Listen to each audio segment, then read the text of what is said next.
How you guys doing? This is Jason with Tuna Tech, and we just went through a gauntlet of crazy new phones, and there's more to come. But today, we got an oldie, but a goodie, and it's brand new.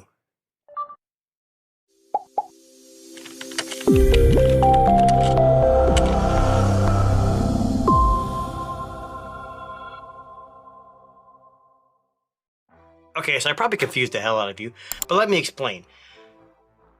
The end of 2023 wrapped up, and many of you and many of people like me who watched tech videos quickly found out that while Samsung usually releases their phones at the beginning of the year, the last few iterations of the S22 and the S23 Ultra at least seem to always win Android Smartphone of the Year. Why is that? Well, Samsung has gotten very smart with updates. They've worked closely with Google, and they develop very versatile cameras. With that being said, does that mean that it excels in every single aspect of every phone? Not necessarily, but what it does do, it does everything right. This year is a little different, kind of disappointing, kind of not. The S24 Ultra. Samsung did an iterative update here, some slight spec changes, some slight design changes, but overall generally the same device. So it has arrived packing a punch with the latest specs, ambitious features, but in the ultimate smartphone upgrade, or does this stumble under its own weight? Let's dive in. So we got it here, and I like to do unboxings. If you don't like watching this stuff, watch someone else's channel, go ahead. This is what I do, and I'm cutting it open even though it's a pull tab. I don't care. It's still fun for me. You know, you invest in these things and you want to use them.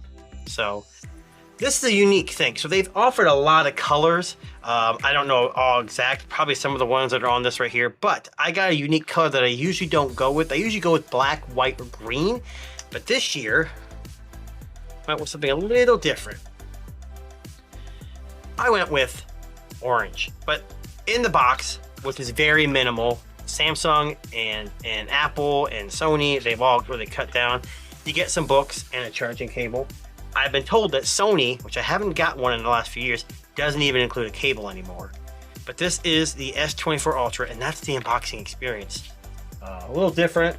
Just like last year, they got a black kind of cover there. But let's dive into it. So this boasts, and I'm going to turn it on, I'm not going to set it up, but it boasts a gorgeous 6.8-inch display with smooth 120 Hz refresh rate. Fantastic. Its text is crisp, colors are vibrant, and videos, quote unquote, sing. The new flatter screen edge ditches the curved display of its predecessor, making it more pocket friendly, and obviously, like all, S series, they include a pen, okay? So the pen is used mainly for creatives, note-taking, stuff like that. I find myself using it for couple weeks and then kind of forget about it, pop it out when I need to. It is nice, it has Bluetooth built in, so you can kind of snap pictures from far away by just clicking the button.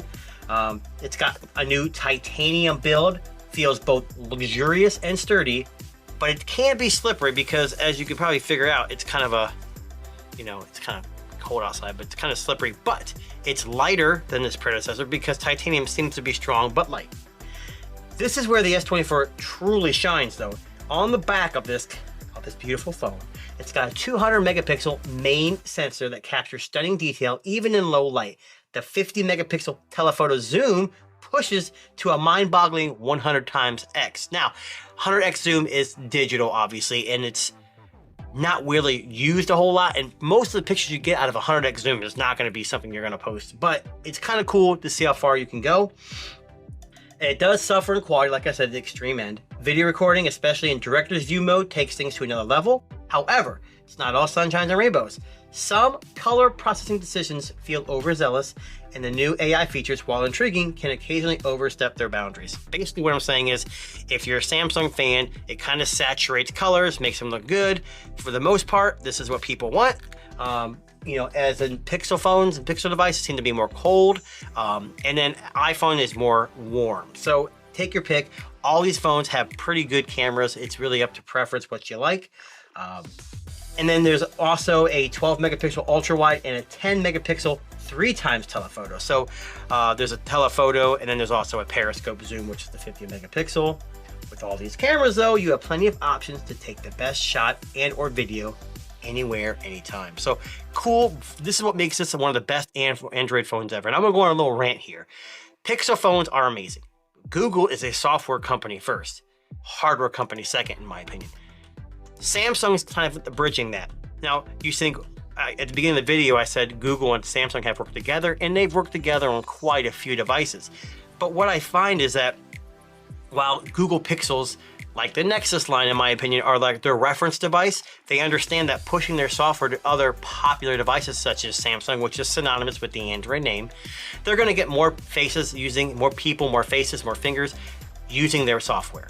So it only makes sense to have Samsung in the fold. I'm not taking anything from Pixel phones. Pixel phones are fantastic. I rock the Pixel 8 Pro as my daily, but still, Samsung year over year makes one of the best, if not the best, Android phone every year. So, battery and performance. The Snapdragon Gen 8 Gen 3 is paired with 12 gigs of RAM across the board. And it says whether you're gaming, editing, juggling a dozen apps, the S24 Ultra handles it all effortlessly. Battery life is equally impressive, easily lasting a full day, if not a bunch more. It's got fast charging, which isn't quite as fast as some of these other brands, but it does offer some quicker charging. And it lasts, like I said, we'll see what the all-day battery life is really like.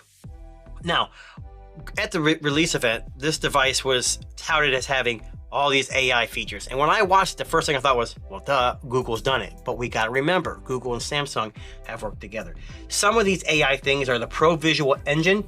This suite of AI tools aids in capturing and editing photos, including AI Zoom, which Google has something similar to that, which enhances the clarity and detail when zooming in on photos. Generative Edit fills in backgrounds, moves objects, resizes them, or even erases them seamlessly. Night photography improves the light photography and videography. Director's View, which we talked about before, captures video from multiple cameras simultaneously for unique angles and perspectives, which is definitely unique for a content creator. And then in your gallery, you have AI Auto Edit, which analyzes photos and suggests edits like cropping, lighting adjustments, and even object removal. i.e. Google Photos already does that. AI Object Eraser, remove unwanted objects from your photos with impressive accuracy. Google's already doing that. AI Remaster and other features. There's many more they offer. Now, why is Samsung getting in this arena? Well, for one, Google has a pretty substantial lead in the AI department, at least with mobile. They have Bard, Google Assistant, and they're all very fantastic. But the 8 Gen 3 chip, like the Tensor chip, it was built with an AI core, so companies working with that chipset can utilize that core to function its AI abilities, and Samsung's diving in head first. So what they touted as the major upgrades were the AI features, but my biggest thing is that Snapdragon 8 Gen 3 is going to rock, and it's going to have tons of virtual possibilities for gaming and editing and all kinds of stuff. Some other odd and AI stuff is Circle to Search, which is coming to Pixel. If you haven't already got it, your Pixel 8 Pro, I think it's the 8 Pro, already has it. Live Translate, Smart Assistant integrations, Galaxy AI, a centralized hub for managing all your AI settings and preferences. But it's important to note that some of these features require server access and or a Samsung account. Additionally, while AI features can be helpful, they may not always be perfect and occasionally require user intervention. Someone on Twitter, not Twitter, X, whatever you want to call it, social media, did notice that in the small print of these orders, while AI features are right now free, there could be a time, there's no guarantee, where they're going to start charging for this. And as the world goes, subscription fees are the king, and everyone's got too many subscriptions, and that's how these companies are starting to supplement money. The S24 ticks all the flagship boxes. Water resistant, ultrasonic fingerprint sensor, stereo speakers, built-in S Pen.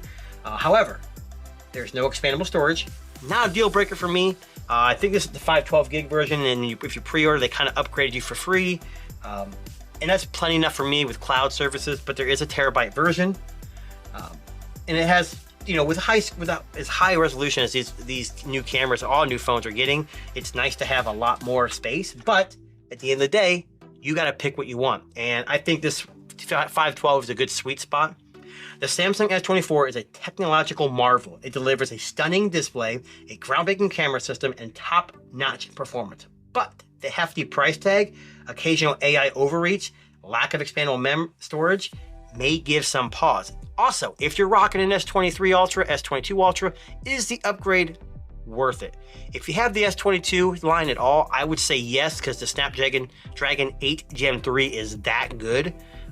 And plus the small tweaks of a flat screen and all that stuff, and you know, the updates, you'll keep getting those. If you have the S23 Ultra, it may not be as important because again, the S23 was one hell of a phone and it still is. Ultimately, the S24 Ultra is a phone for those who want the best, even with some of the slight nuances and caveats that I mentioned. So you make the call, but here it is. So I know I went through a lot of talking and stuff. So you've got the center hole punch camera, and as you can see, it's hard to see right here, I'll try to show you guys, the bezel is equal on all sides. To me, I don't give a crap about symmetry on screens, but people harp about it, love it, hate it, whatever. On the bottom, you've got your USB-C, SIM, speaker, and then your S Pen, which I showed earlier. On this side, pretty blank except for that antenna. On top, another antenna, and some microphones, and volume up and down and power. So that's the orange color. I'm not sure if you guys like it. I'm actually kind of digging it in person. You know, you never really know until you get it in what it's going to be like. I'm going to rock my Google Fi SIM card in this device and see how it runs and see how it works. I'm not going to have any probably issues. In addition to the pre-order, I got a bunch of credits. So I did order a 25 watt power adapter, which I think this the max this can do wired.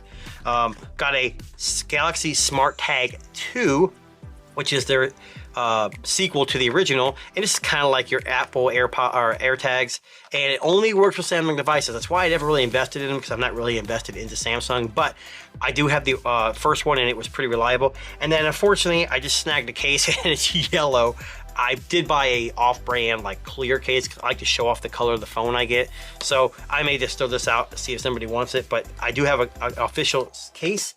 In addition to that, I got an anti-reflective screen protector, which this screen already has an anti-reflective coating, and also like so when you're out in the sun, you don't get as much reflection. That's built into the screen. And then finally, I have a Galaxy Watch 6. I'm not wearing it right now, I'm wearing the Pixel, but when I pair all these together, I've got a wireless charging trio, which allows me to charge the watch, the phone, and then my Samsung Buds if I find them. You know, charge them all wirelessly at the same time. So I'm not going to unbox all these items separately. I just wanted to show you that in addition to great trade-ins, they also do awesome credit so you can get other things, because like I said, in the box you get a cable only. So it's nice to have an updated faster charger, maybe a tag, some projectors. I always try to get the screen protector and or at least a case. I'm not a big screen protector fan. And Samsung, let's see, a lot of times would pre-install a screen protector, but you guys, I'm not seeing one this year, so that's kind of disappointing. But with the credits, they give you that. I'm not sure how long those pre-orders will last. I'm not sure they're even still doing it.